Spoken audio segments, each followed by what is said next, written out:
Well, Manhattan DA Alvin Bragg is opposing Trump's motion to have his hush money case dismissed due to his election as president, suggesting the case can instead be put on hold while Trump is in office. Do you think Trump will have any luck here with this one?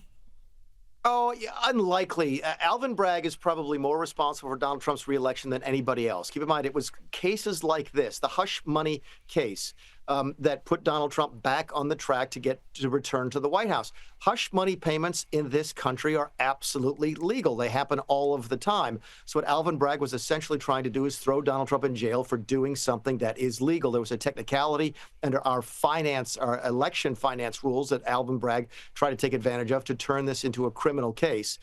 So it doesn't surprise me that Alvin Bragg, who was sort of irrational in his pursuit of Donald Trump beforehand, maintains that irrationality now.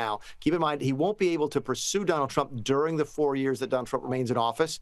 But it doesn't surprise me that Alvin Bragg is going to sit around and wait. He hasn't sort of done the right thing here from the beginning. It's hard to imagine why he would begin now. Well, we'll see what happens with that one. I guess it's a 4-year wait to find out. Democrat Senator Elizabeth Warren has been under immense scrutiny after appearing to rationalize the alleged murder of former United Healthcare CEO Brian Thompson last week. Now, I played the clip earlier in the show. Mick, what did you make of what she said? Look, as you know as well as anybody, when you talk for a living, which you do, which I do to a certain extent, Elizabeth Warren does, you're going to make mistakes from time to time. But if you go back and you watch what Elizabeth Warren says, you can't help but get the sense, knowing what you know about her past, about her political outlook, about her philosophy of life and capitalism and healthcare, that she was being honest in her first comments and that she simply was facing a backlash that she was unwilling to tolerate. So, look, you could give her the benefit of the doubt, say she misspoke. I get that. She tried to clean it up.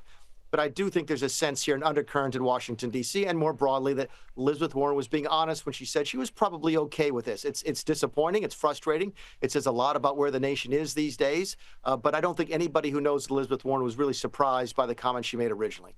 You know, I talked about this a lot at the top of the show, but it's been such an interesting reaction to this case. And obviously we've got this suspect who's in custody now, but to see so many people, especially on the left, come out and seem to sympathize with this alleged killer, what have you made of all of that? It's unhealthy. It really, really is. I'm all for having a spirited debate about the way we buy and sell healthcare in this country. It's the most perverse and bizarre market that we have. No one understands why things cost what they do. No one understands how health insurance works. I get all of that frustration. But to then take that to violence is the type of thing that typically doesn't happen in the United States. Yes, it might happen from time to time with a truly deranged individual, and it's possible that this particular suspect was indeed mentally ill. There's some discussion here as to whether or not the medical procedures he had been through had driven him to sort of an insanity of sorts, albeit temporary. Who knows? But the fact that there are so many people willing to defend this violence really, I hope, is a wake-up call for both people on the left and the right, that the language we use does and can have consequences outside of the original intentions. And I hope we take advantage of this situation to maybe dial things back. I'll remain to see if that happens or not.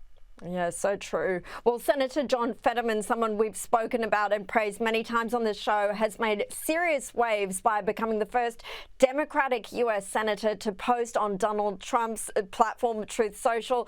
His first post reading, "My first truth, the Trump hush money and Hunter Biden cases were both BS and pardons are appropriate. Weaponizing the judiciary for blatant partisan gain diminishes the collective faith in our institutions and sows further division." Mick, what did you make of this post? Fetterman is a fascinating study in American politics right now. He's one of those people who really is quite plain spoken, and what he just put in that truth, in that text, sort of speaks to what a lot of people think about what we just talked about. The hush money payments were BS.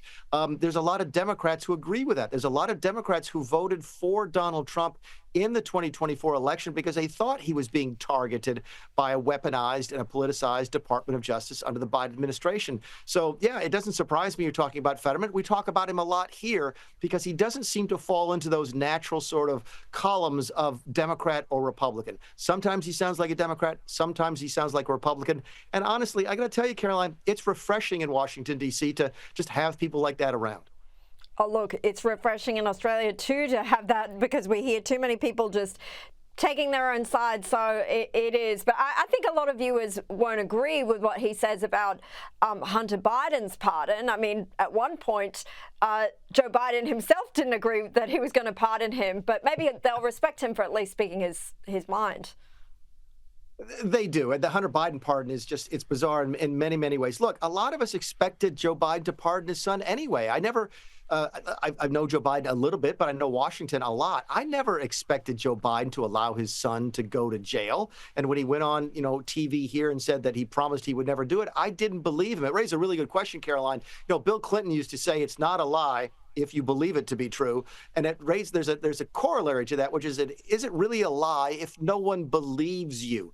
I think most of the Democrats were okay with the pardon. It was the reason for the pardon that's getting Joe Biden in trouble with his own party. If he'd come out and said, I'm pardoning my son because he's my son and I love him and I can't stand to see him go to jail, I think a lot of people would be okay with that. What he said, though, was he's pardoning his son because he was targeted by the Department of Justice. What does that mean? It means Joe Biden is admitting that the Department of Justice is politicized. That plays right into what Donald Trump was saying during the campaign, and which the Democrats have denied for several years now. So it's the reason for the pardon, the reason given by Joe Biden, that's creating all of that confusion. And again, it's fun to watch Fetterman sort of cut through all of the BS in Washington, D.C. and get down to what so many people are thinking quietly. It sure is. Well, Mick Mulvaney, thanks for your time as always. Thanks, Caroline.